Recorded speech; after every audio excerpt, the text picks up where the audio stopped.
सोचो, अगर तुम्हारा पड़ोसी रोज अपने घर में फेक नोट्स को प्रिंट कर रहा है तो पुलिस पकड़ लेगी, लेकिन अमेरिका यही काम करता है तो पूरी दुनिया उसके नोट्स को एक्सेप्ट करती है।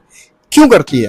क्योंकि अमेरिका ने एक ऐसा गेम खेला था जिसका रूल्स अमेरिका ने खुद ही लिखा था। देखिए, हुआ क्या था कि 1944 में वर्ल्ड वॉर 2 खत्म होने वाला था। दुनिया पूरी तरीके से टूट चुकी थी और इसी वक्त 44 देशों ने मिलकर एक सीक्रेट डील किया था एक होटल में। डील बिल्कुल सिंपल थी। दुनिया का सबसे पावरफुल पैसा आज से अमेरिकन डॉलर ही होगा इस डील में, और अमेरिका ने प्रॉमिस किया था कि हर $35 के बदले वो गोल्ड देगा। फिर दुनिया के ज्यादातर देशों ने कहा कि ठीक है, हम भी डॉलर पर ट्रस्ट करेंगे और इंटरनेशनल ट्रेड में उसी का यूज करेंगे, डॉलर का। बस यहीं से अमेरिका को मिल गया एक डेंजरस पावर, जितना चाहे उतना डॉलर प्रिंट करने का पावर, क्योंकि पूरी दुनिया उस डॉलर को असली पैसा मान चुकी थी। लेकिन फिर आया 1971 और अमेरिका ने खुद ही अपने एग्रीमेंट को तोड़ दिया। देखिए, वियतनाम वॉर, स्पेस रेस और बड़े बड़े गवर्नमेंट प्रोग्राम पर अमेरिका बहुत ज्यादा पैसा खर्च कर रहा था। प्रॉब्लम ये थी कि इतना गोल्ड अमेरिका के पास था ही नहीं, तो खर्चा चलाने के लिए अमेरिका ने बहुत सारे नए डॉलर प्रिंट करना शुरू कर दिया। धीरे धीरे दुनिया में डॉलर्स की क्वांटिटी इतनी बढ़ गई कि अगर सब कंट्री एक साथ गोल्ड मांग लेती तो अमेरिका के पास देने के लिए इनफ गोल्ड था ही नहीं। अब आता है सबसे इंटरेस्टिंग फैक्ट। 15 अगस्त 1971 को नेक्सॉन ने अनाउंस कर दिया कि डॉलर अब गोल्ड से लिंक्ड नहीं रहेगा।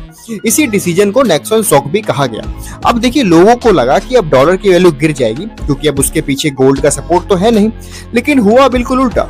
डॉलर पहले से ही ग्लोबल ट्रेड की बैकबोन बन चुका था। इंपोर्ट से लेके एक्सपोर्ट तक सेंट्रल बैंक सबको डॉलर चाहिए होता था। इसलिए डॉलर का गोल्ड से लिंक खत्म होने के बाद भी दुनिया ने डॉलर यूज करना नहीं छोड़ा था, बल्कि अमेरिका को और ज्यादा पावर मिल गई थी। अब यूएस जितना चाहे डेट ले सकती थी और फेडरल बैंक डॉलर को प्रिंट कर सकता था अपने हिसाब से, क्योंकि दुनिया को डॉलर की डिमांड थी। अब अगर यही काम टर्की या कोई और देश करे तो इन्फ्लेशन एक्सप्लोड हो जाता, क्योंकि उनकी करेंसी ग्लोबल ट्रेड में यूज नहीं होती है। लेकिन डॉलर अलग है, वो दुनिया भर में सर्कुलेट होता है और एब्जॉर्ब हो जाता है। ये कोई कॉन्स्पिरेसी नहीं है, ये एक ऐसा सिस्टम था जहां रूल्स अमेरिका ने ही बनाया था और तोड़ने वाला भी अमेरिका ही था, और जीता भी कौन? अमेरिका ही। तो हर तरीके से अमेरिका की जीत हो चुकी है। बाकी अगर आपको ये चीज पहले नहीं पता था, अगर अभी आपको पता चला, तो हमारे चैनल को जरूर सब्सक्राइब कर लेना और डेली ऐसे न्यूज के लिए, जियो पॉलिटिक्स न्यूज के लिए हमारे चैनल को सब्सक्राइब कर लेना। जय हिंद दोस्तों, मिलते हैं अगली वीडियो में नए अपडेट के साथ।